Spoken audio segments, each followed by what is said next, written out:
ফাইনালের আগে এক অসম ফাইনাল। ইংল্যান্ডকে হারিয়ে বিশ্বকাপের ফাইনালে যেতে পারবে কি আর্জেন্টিনা? আসুন আজকের ভিডিওতে আর্জেন্টিনা ভার্সেস ইংল্যান্ডের রাইভালিটি এবং কেন ইংল্যান্ডকে হারিয়ে বিশ্বকাপের ফাইনালে উঠবে আর্জেন্টিনা এই বিষয়ে অ্যানালাইসিস করা যাক।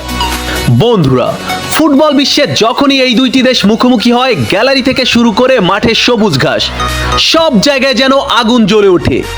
একদিকে ইউরোপের পরাশক্তি থ্রি লায়ন্স খ্যাত ইংল্যান্ড, অন্যদিকে লাতিন আমেরিকার শৈল্পিক ফুটবলের জাদুকর আলবিসেলেস্তেদের আর্জেন্টিনা। বিশ্বকাপ সেমিফাইনালের মঞ্চে দাঁড়িয়ে এই দুই চিরপ্রতিদ্বন্দ্বী।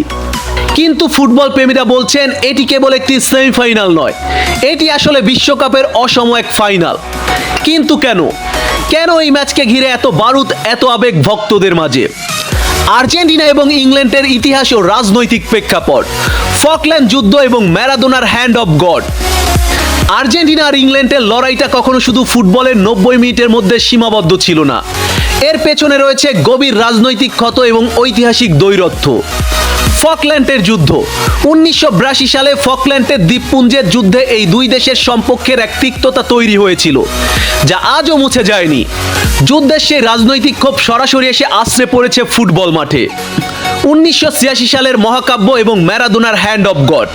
ফকল্যান্ডের যুদ্ধের ঠিক 4 বছর পর 1986 সালের বিশ্বকাপে মুখোমুখি হয় এই দুই দল। আর সেই ম্যাচেই ফুটবল ইতিহাসের সবচেয়ে বড় আলোচিত এবং বিতর্কিত ঘটনার জন্ম দেন দিয়াগো ম্যারাডোনা। ইংল্যান্ডের ডিফেন্সকে বোকা বানিয়ে তার করা সেই হ্যান্ড অফ গড বা ঈশ্বরের হাতের গোল, আর তার ঠিক 4 মিনিট পর পুরো ইংল্যান্ড দলকে নাচিয়ে করা শতাব্দীর সেরা গোল। এই গোলটিও করেছিলেন দিয়াগো ম্যারাডোনা। ইংলিশদের জন্য যা ছিল চরম ক্ষোভের, তবে আর্জেন্টাইনদের কাছে তা ছিল ফকল্যান্ডের যুদ্ধের এক মধুর প্রতিশোধ। সেই সাথে আজ পর্যন্ত ইংল্যান্ডের সামনে আর্জেন্টিনা মানেই অন্যরকম এক যুদ্ধ। তবে সেমিফাইনাল ম্যাচে কেন এই ম্যাচ জিততে যাচ্ছে আর্জেন্টিনা, চলুন আলোচনা করা যাক। কাগজে কলমে ইংল্যান্ড যতই শক্তিশালী হোক না কেন, এই সেমিফাইনালে আর্জেন্টিনার ফাইনালে যাওয়ার পাল্লাই বেশি ভারী। আর এর পেছনে রয়েছে 3টি শক্ত কারণ।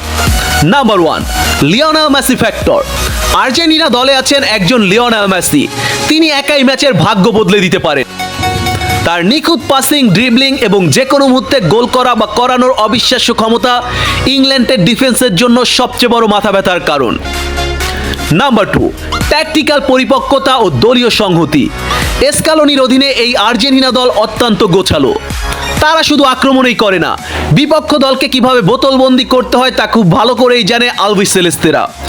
মাঝমাঠের নিয়ন্ত্রণে রদ্রিগো দি পল, এনজো ফার্নান্দেস এবং অ্যালেক্সিস ম্যাকালিস্টার। এই মানসিকতা দিয়েই ইংল্যান্ডের মাঝমাঠকে স্তব্ধ করে দেবে আর্জেন্টিনা। নাম্বার 3, অদম্য আবেগ এবং আর্জেন্টিনার লড়াকু মানসিকতা, মেন্টাল টাফনেস। ফকল্যান্ডের ইতিহাস এবং ম্যারাডোনার স্মৃতি আর্জেন্টাইন ফুটবলারদের ধমনীতে বাড়তি অ্যাড্রেনালিন যোগ করবে। জার্সির প্রতি এই আবেগ এবং শেষ মুহূর্তে পর্যন্ত লড়াই করার মানসিকতা আর্জেন্টিনাকে ফাইনালের কাছাকাছি নিয়ে যাবে। এবং আর্জেন্টিনা এই ম্যাচে ইংল্যান্ডকে হারিয়ে বিশ্বকাপের ফাইনাল নিশ্চিত করবে। ইতিহাসের প্রতিশোধ, মাঠের তীব্র প্রতিদ্বন্দ্বিতা আর ফাইনালে ওঠার স্বপ্ন, সব মিলিয়ে এই ম্যাচ হতে যাচ্ছে এক মহাকাব্যিক লড়াই। থ্রি লায়ন্সদের হারিয়ে লিওনেল মেসির আর্জেন্টিনা কি পারবে আবারও একবার বিশ্বকাপের ফাইনাল মঞ্চে পা রাখতে, নাকি ইংল্যান্ড দেবে ম্যারাডোনার সেই ক্ষতের জবাব? আপনাদের কি মনে হয়? কমেন্টে আপনাদের মতামত জানান।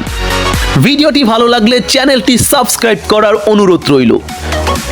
ধন্যবাদ।